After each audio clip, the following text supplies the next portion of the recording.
So ভেবেছিলাম আর কোনো রকম কোনো আপডেট দিতে পারবো না। তো এখন বাজে ওই 11:15 মতো। তো এখন শোবো। ছেলে ওই ঘরে ঘুমিয়েছে, কেবলই ঘুমোলো, ওর বাবা ঘুম পাড়িয়ে দিল। আমি ওই ঘরে বিছানা ক্লিন করলাম। এই যে এইবার শোয়ার পালা। এসিটা অন করে এবার শুধু শোয়ার পালা।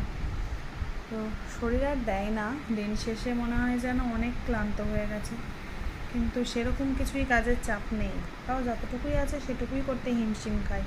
তাহলে ভাবো যারা সকাল থেকে পরিশ্রম করে, কতটা পরিশ্রম করে, সমস্ত কাজ সংসার সামলায়, বড় সংসার যাদের, তারা কতটা কষ্ট করে।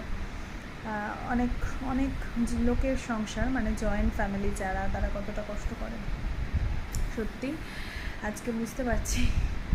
তো যাই হোক, চলো বন্ধুরা, গুড নাইট, শুভরাত্রি সকলকে। সকলে খুব ভালো থাকো, আবার দেখা হচ্ছে সকালে।